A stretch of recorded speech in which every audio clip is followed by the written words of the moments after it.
Hello and namaste friends. Welcome back to my new video. कोमागाटा मारूकांड, भारतीय स्वतंत्रता संग्राम का एक महत्वपूर्ण अध्याय। कोमागाटा मारूकांड भारतीय स्वतंत्रता संग्राम के इतिहास में एक महत्वपूर्ण घटना थी, जिसने ब्रिटिश हुकूमत के नस्लवादी कानूनों को उजागर किया। यह घटना बास में घटी, जब थर्ड सेप्स भारतीय यात्रियों को लेकर जापान का एक जहाज कोमागाटा मारू कनाडा के वैंकूवर बंदरगाह पहुंचा, लेकिन उन्हें उतरने की अनुमति नहीं दी गई। इस घटना ने न केवल भारतीयों में ब्रिटिश सरकार के प्रति असंतोष को बढ़ाया, बल्कि स्वतंत्रता संग्राम की ज्वाला को भी भड़काया। घटना की पृष्ठभूमि 9वीं और 20वीं शताब्दी की शुरुआत में कई भारतीय, विशेष रूप से पंजाब के सिख, बेहतर जीवन और रोजगार की तलाश में कनाडा और अमेरिका जा रहे थे। हालांकि ब्रिटिश सरकार ने कनाडा में भारतीय प्रवासियों की संख्या को सीमित करने के लिए कठोर कानून बना दिए।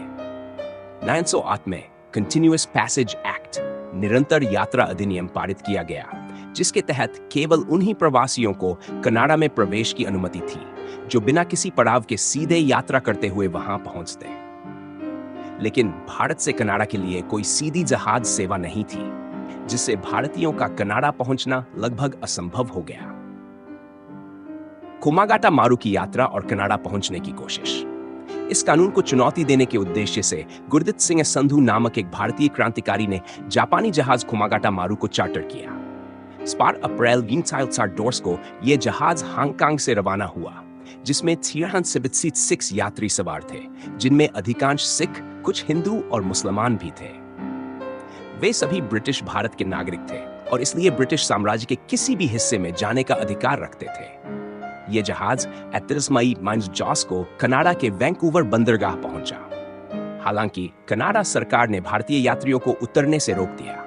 स्थानीय प्रशासन ने यात्रियों को जरूरी सुविधाएं भी उपलब्ध नहीं कराई और उन पर जबरन जहाज से लौटने का दबाव बनाया गया। इस दौरान जहाज में सवार यात्रियों और कनाडा सरकार के बीच लगभग 2 महीने तक संघर्ष चलता रहा। स्थानीय भारतीय समुदाय, विशेष रूप से गदर पार्टी के सदस्यों ने यात्रियों की मदद करने की कोशिश की, लेकिन कनाडाई सरकार अपने नस्लवादी कानूनों पर अड़ी रही।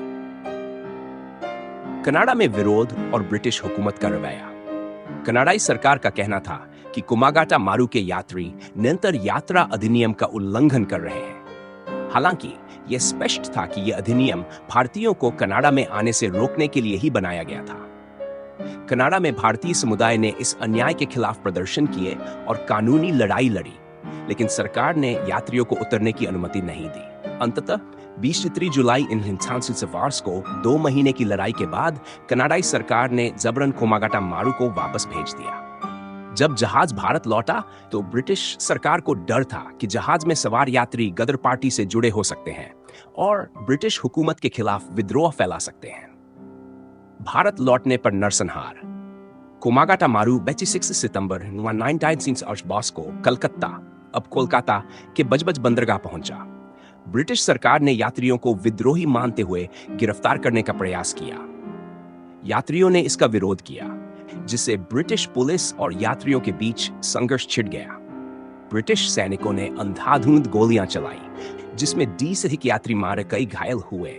बाकी यात्रियों को गिरफ्तार कर लिया गया। जरबंद कर दिया कोमागाटा मारू कांड का प्रभाव। इस घटना ने भारतीय स्वतंत्रता संग्राम को और तेज कर दिया। भारत और विदेशों में रहने वाले भारतीयों में ब्रिटिश सरकार के प्रति गुस्सा बढ़ा। गदर पार्टी और अन्य क्रांतिकारी संगठनों ने ब्रिटिश शासन के खिलाफ और अधिक सक्रिय रूप से संघर्ष करना शुरू किया। इस घटना ने यह भी दिखाया कि ब्रिटिश साम्राज्य अपने ही नागरिकों के साथ भेदभावपूर्ण व्यवहार कर रहा था। बाद में इस घटना को भारत और कनाडा दोनों देशों में याद किया गया। कनाडाई सरकार ने 2006 में इस घटना के लिए आधिकारिक रूप से माफी मांगी। वहीं भारत में भी इसे ब्रिटिश हुकूमत के दमनकारी रवैये के एक उदाहरण के रूप में देखा जाता है। निष्कर्ष: कोमागाटा मारू कांड केवल एक जहाज की कहानी नहीं थी, बल्कि यह ब्रिटिश सरकार की नस्लवादी नीतियों और भारतीयों के साथ हो रहे भेदभाव का प्रतीक थी। यह घटना भारतीय स्वतंत्रता संग्राम के इतिहास में एक महत्वपूर्ण मोड़ थी, जिसने देशभक्तों को ब्रिटिश शासन के खिलाफ और अधिक संगठित किया। यह घटना यह भी दर्शाती है कि भारत की आजादी के लिए सिर्फ भारत में ही नहीं, बल्कि विदेशों में भी संघर्ष चल रहा था। अगर आपको ये जानकारी उपयोगी लगी हो तो इस वीडियो को लाइक और शेयर जरूर करें ताकि और लोग भी इसके बारे में जान सकें।